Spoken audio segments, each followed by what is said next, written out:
The rise of Islam was truly remarkable. Centuries of competition between the superpowers of Rome and Persia were suddenly upended by the appearance of a third power, which united the tribes of Arabia, conquered the Middle East, enveloped North Africa, crossed into Iberia, and even conquered Persia itself, the seat of so many great powers of the past. By the end of their rampage, the Byzantines were the final major power left, and competition between them and the caliphates would continue on for centuries. Yet, it could have gone a different way. The Byzantines were in a remarkably bad position by this point in time. They were plagued by civil wars and internal instability. The loss of the Middle East and Egypt represented the loss of arguably their most lucrative regions, while control over the Balkan too was fading, with some very serious threats coming from the Bulgars. 2 times during this period did the Umayyads threaten to conquer the capital of the empire itself. There is little doubt that it's unlikely they could have recovered from such a defeat, and the Eastern Roman Empire could have easily met the same fate as Persia before it. The first siege was in 674, with Arab fleets blockading the city, slowly but steadily launching raids against their defenses. But the Byzantines managed to score victories in Asia Minor, while they revealed a new invention called Greek fire, a very flammable liquid which could burn even on water. These victories allowed them to relieve the siege and live another day.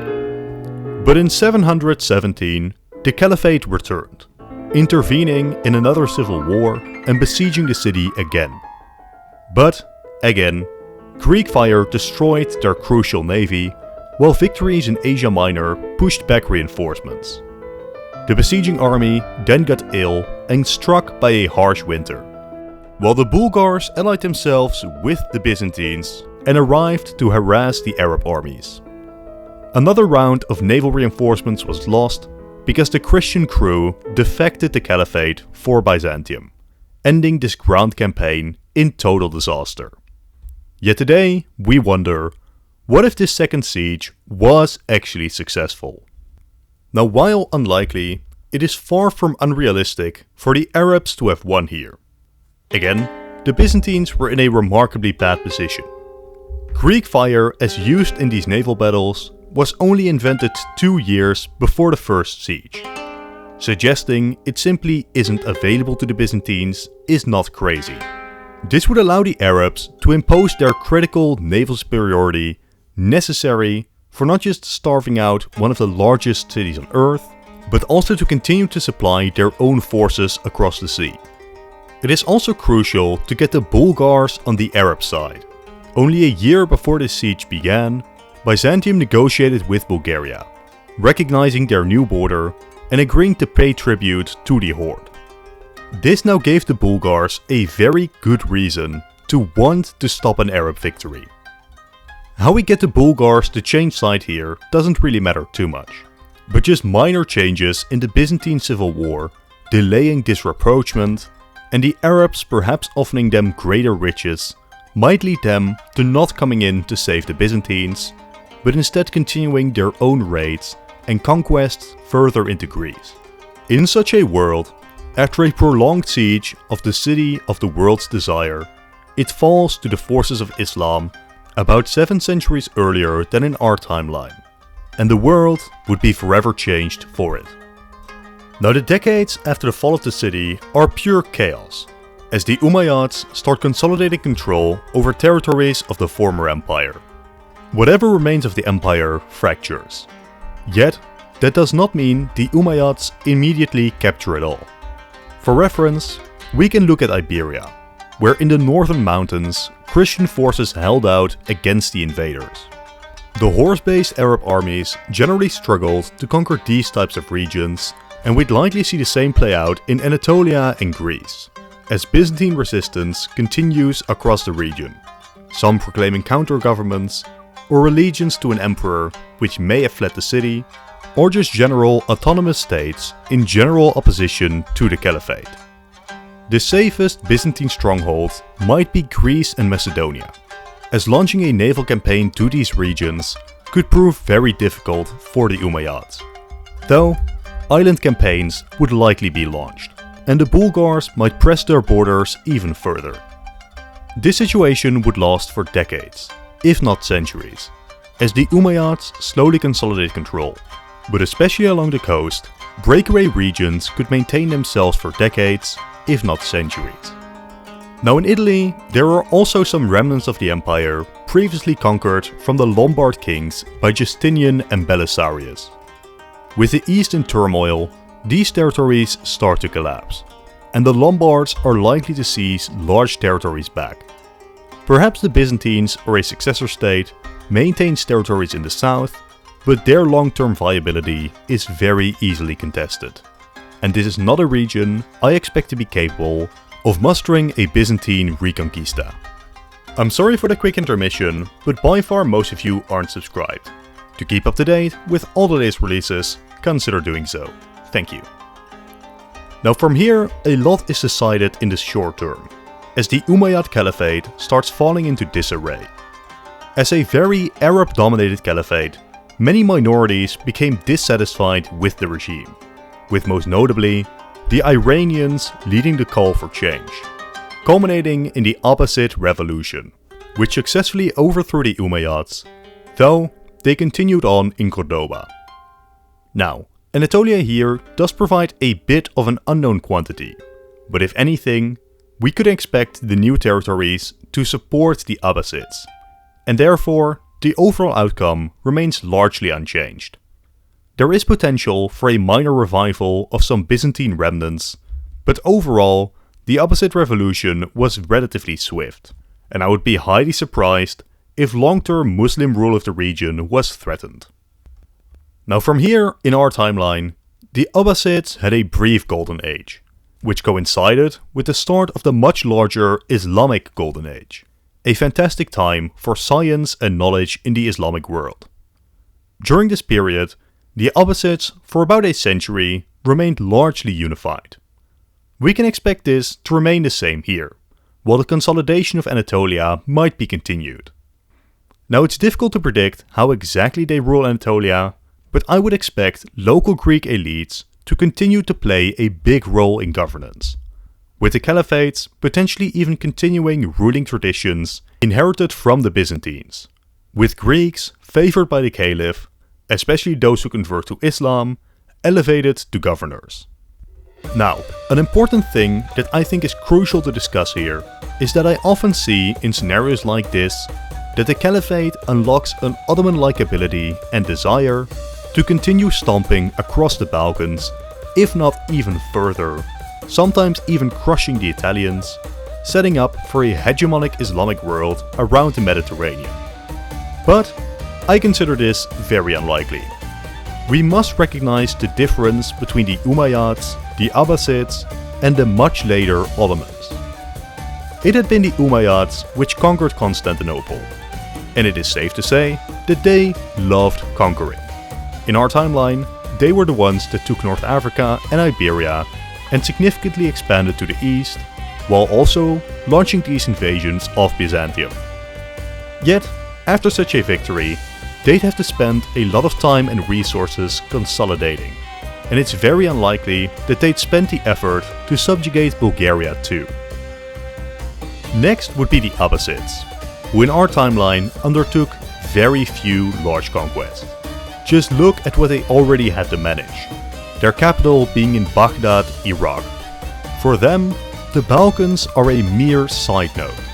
Good relations with the Bulgars is worth far more than any conquest could ever be. What further adds to this is that the Balkans, and really Europe as a whole at this time, was relatively underdeveloped compared to the centers of civilization which the Abbasids already held. There was little to gain from a conquest of the Balkan. The real victory, the destruction of their only remaining peer rival, had already been accomplished. Now the Ottomans in contrast were a realm focused much further north on Anatolia, and with their capital even centering around Constantinople later on.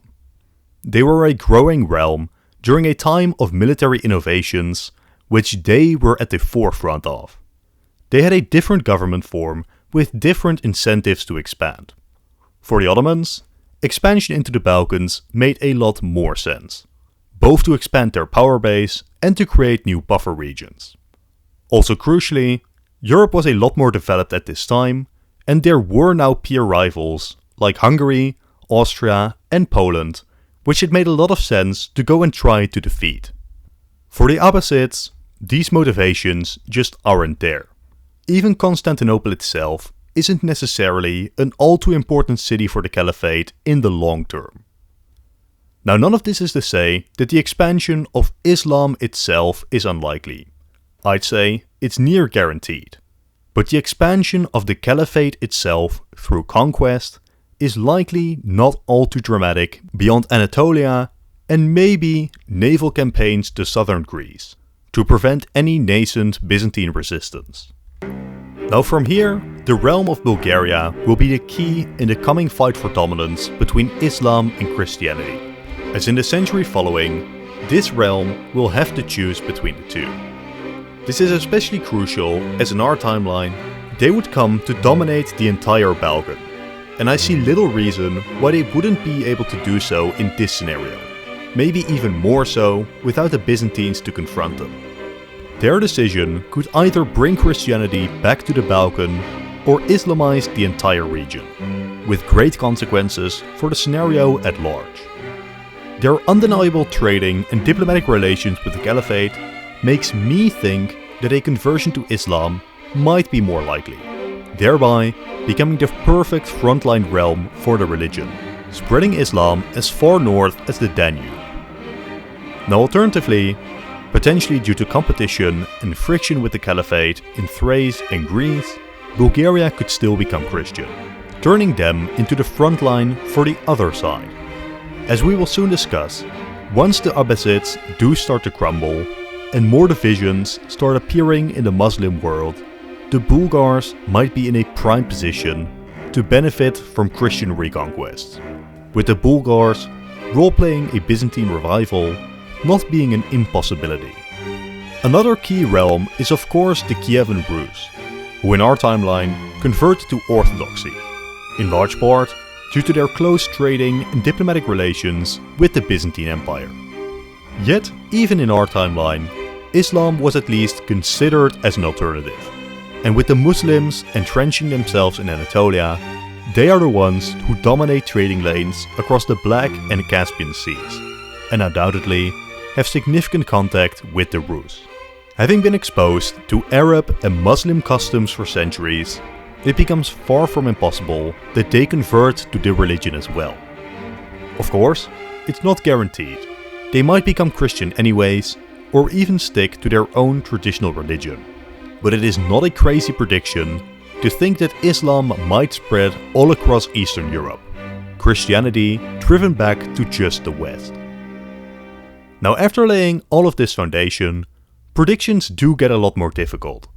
I have already covered potential butterflies for over 2 centuries of history, and their butterfly effect is getting snarky, as the decisions of a few rulers, which I cannot predict, now hold the future of the entire world. Still, let's continue exploring some rough outlines and potentials.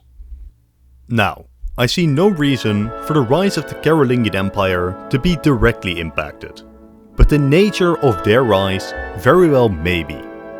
There is an interesting and important aspect about the Byzantine, Carolingian and Holy Roman Empire which goes under-discussed in popular history, and that is the concept of translatio imperii, the transfer of rule. Without delving into extreme detail, there was a persistent idea that the essence of Rome had to be continued. There were numerous reasons for this, amongst which simple prestige and power to the people who held the title, as well as the power it gave the Pope over earthly kingdoms. But crucially, it also tied into a belief that the fall of Rome would laud in the end of the world as we know it. A belief rather widespread amongst Christian European elites. This belief came from the Old Testament, where Daniel II tells of a dream Nebuchadnezzar II once had. In it, he saw a huge statue, head of gold, arms and chest of silver, belly and waist of bronze, legs of iron, and feet of iron and clay. The statue was then destroyed by a stone, not of human creation, which turned into a mountain that filled the whole world. Now this may seem vague, but stick with me here. The common interpretation given to this dream was that the head represented Nebuchadnezzar's Babylonian Empire. The other segments then represented successor empires, traditionally believed to be the Persians, then the Macedonians, and then the Romans. The rock which destroyed the statue was then Jesus returning to laud in the new age in which his glory filled the world. Translating this back to the real world, this meant that the fall of Rome, at best, meant the imminent return of Jesus Christ to earth, or at worst, meant the next period of European history would represent the feat of clay and iron, two materials which don't work together, symbolizing division and uncertainty. So, the fall of Western Rome in this light was quite stressful, especially once the world didn't end, which some elites did anticipate. But of course, this was then easily explained. Constantine had moved the empire east, and it had never ceased to exist. According to Translatio Imperii, the Eastern Roman Empire was no less legitimate than the West was. The right to rule and its inherent Romanness had simply passed on to the Greeks. This interpretation might have become problematic in 1453 with the fall of the Byzantines to the Ottomans. But as you will well know, in 800 the Pope had coronated Charlemagne as the Holy Roman Emperor, and therefore, according to this same Translatio Imperii, the right to rule had been transferred from the Greeks to the Franks and would later transfer from the Franks to the Saxons. In the mind of the European elites of the time, the Holy Roman Empire was perfectly Roman. Hence, no need to worry about Nebuchadnezzar's dream. Now, all this being said, it is quite possible that the fall of Constantinople and the de facto collapse of the Eastern Roman Empire would have a profound effect on the way of thinking of the remnants of Catholic Europe. This isn't like the fall of the city in 1453, long anticipated, when Byzantium hadn't been relevant for centuries anyway. And besides, the Holy Roman Empire was well entrenched within Europe. The fall of the city instead in 1717 would represent the greatest loss for the Christians up to this point. The true fall of Eastern Rome, while Western Europe was still divided. No clear successor to be crowned emperor. 3 theological conclusions seem most plausible to me. First, it is simply argued that whatever remains of Byzantium still carries the essence of Rome, potentially until the Franks are considered powerful enough to usurp the title. This would be the interpretation closest to our timeline. Second, it may be interpreted as us being in the time of iron and clay, of division and uncertainty. With such an interpretation, the very concept of Rome might start to lose its value, and even if the Franks become powerful, there might not be the incentive to crown them the Roman Emperor, as they might have considered that time to have already passed. Rome was gone. Now, the third interpretation could be that the arrival of Jesus was indeed imminent. Since I personally doubt that Jesus would actually show up around this time, such a mindset would later circle back to either the first or the second interpretation. So, it is not guaranteed, but there is a real possibility that Charlemagne as Holy Roman Emperor is butterflied away. He would undeniably still be a powerful lord ruling over much of Western Europe, but the shock of the fall of Constantinople hasn't reinvigorated the West's commitment to the legacy of Rome. It might have been shattered. The crown and title of Rome might fall to the gutter, perhaps picked up again later, but not with the same prestige and implications. If I am correct in this analysis, the political future of Europe might be forever changed. Across European history, the title of emperor has carried significant weight and was well sought after. Even despite its internal divisions, the empire was for most of the late Middle Ages the dominant force in the Catholic world. By virtue of its existence, superior to the various kings on the continent, while its mutually complicated power dynamic with the Pope shaped the very way the continent worked. The Christian world as a whole might embrace the more chaotic theory of being in the time of iron and clay, and the very unity of the Christian continent might be severely weakened, potentially with detrimental effects for later collective action, as well as the general stability of the Catholic world, every king operating on the same level as the others. Anyways, let's focus back in on the Abbasids. The golden age they presided over might be a bit more affluent, as not just the wealth of Constantinople is added to the Islamic world, but also the efforts expanded in combating Byzantium is now preserved for other ventures. Yet still, the caliphate likely starts to decline somewhere in the late 800s. Much like in our timeline, we'd likely see the rise of autonomies in various parts of the realm, and a couple of civil wars might be fought. I would expect Anatolia to follow this trend, and slowly become autonomous from the caliph, with local rulers rising to power. It is perhaps obvious, but nevertheless important to note that these rulers wouldn't be Turkic, as they would arrive in the region centuries later in our own timeline. It is possible the rulers are Arab, but more realistically, I would expect Islamicized Greeks ruling these Anatolian emirates. As this process continues, the power of the caliph becomes more and more spiritual rather than worldly, and the division of the Islamic world is a fact, and our Anatolian emirates might enter the competition for power in the region.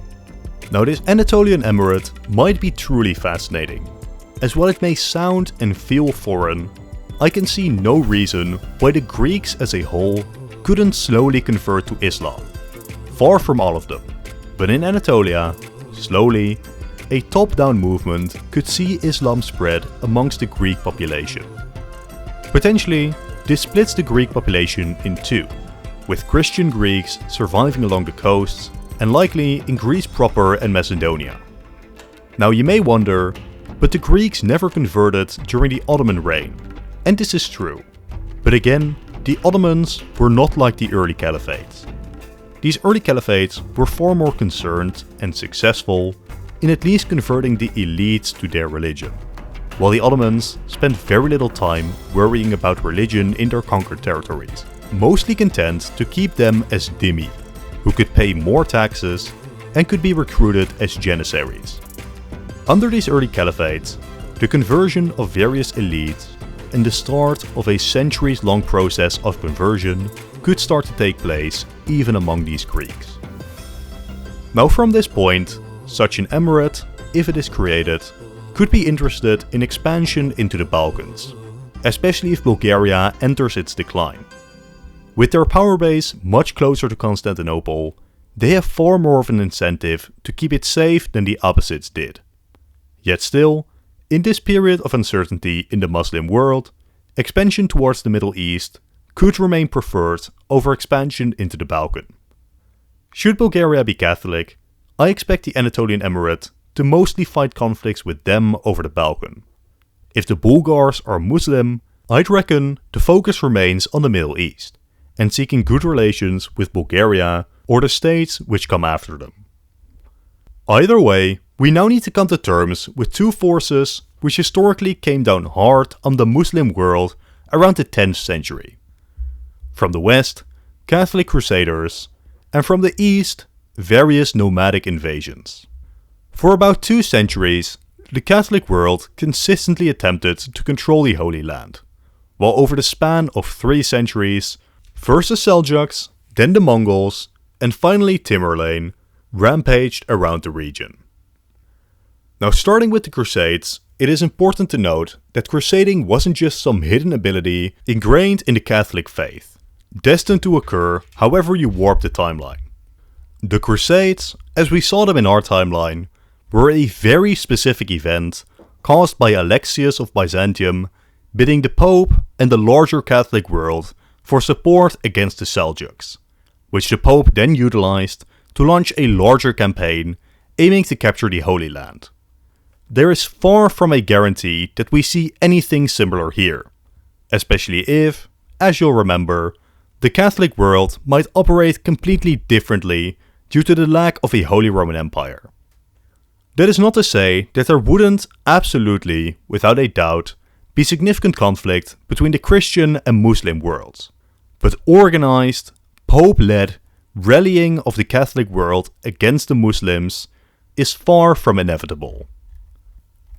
Yet, even if we assume that the Pope still tries to call a crusade similar to those of our timeline, even finding the motivation for it is far more difficult. Perhaps we assume the Balkan are indeed Christian. Should they come under threat, this doesn't panic Europe remotely as much as the Byzantine, the Eastern Roman Empire, coming under threat. Similarly, the conquest of Constantinople would absolutely be fantastic, yet wouldn't carry the same religious justification and fervor as a crusade to the Holy Land. Meanwhile, said Holy Land would be completely impossible as a goal, as unlike our timeline, where the Byzantines provided a base of support from Anatolia, the Crusaders would now have to cross the Balkan, fight across the Bosphorus into Anatolia, defeat the local emirates there, across the mountain ranges, to then reach the Levant and have to fight all the way down to Jerusalem. Frankly put, this is not something the Crusaders would ever be successful in. So, it is very possible the Crusades never occur anywhere near the scale of our timeline. At best, being smaller scale religious conflicts focused on evicting the Muslims from southern Europe rather than far-reaching conquests and adventures to the Middle East. Of course, through such wars, it is possible that we do see a reconquest of Constantinople, potentially coupled with a Bulgar-led restoration of Byzantium, or just a more general restoration of a Greek Byzantium, or even just a generic Catholic Greek state. Of course, in all of these cases, the restored Byzantium would hold nowhere near the prestige it once enjoyed. Personally though, I love the idea of having a Muslim Greek emirate in Anatolia and a Christian Greek realm across the Bosphorus. Now specifically for the Crusades, this prevents all of the energy expanded in our timeline to combat the Crusades, and with it, the entire region is completely changed. This is made even worse by the fact that we very possibly have butterflied away the specifics of the Seljuk and Mongol conquerors. Yet still, it is undeniable that for nomadic conquerors, Persia is a very attractive target. And if the Muslim world is in a period of division, some Turkic, Mongol or other nomadic invader thrashing about the region is likely at some point.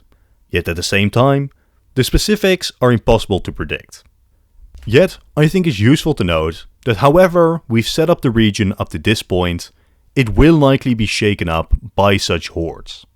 For example, the Anatolian emirate might be left alone, potentially even benefiting and expanding their own power long term. Alternatively, a Seljuk-like conqueror could still threaten to reach the Bosphorus, but unlike our timeline, there isn't a Byzantium to call for aid, and there isn't anyone to save the Anatolian emirate. If anything, it might prove the perfect moment for Muslim power in the region to be threatened by outside forces. By this point, we need to recognize that the main thing we know is that we know nothing. The entire Christian world could be altered without Translatio Imperii and the Crusades. We might see Islam spreading as far as the Balkan and the Rus, even without direct conflict. We could see an Islamified Greek emirate in Anatolia, and all of the specifics of the Middle East are changed. Unsurprisingly, the fall of one of the greatest cities in the world has irreversibly changed the world, all the way from Paris to Persia. For now though, this is the end of the video. Thank you all for watching and consider leaving a like and a comment as well as subscribing. If you've enjoyed the video, click the video on top to watch another in this series. If you've already seen it, I'm sure the bottom video is great too. Once again, thank you all for watching and goodbye.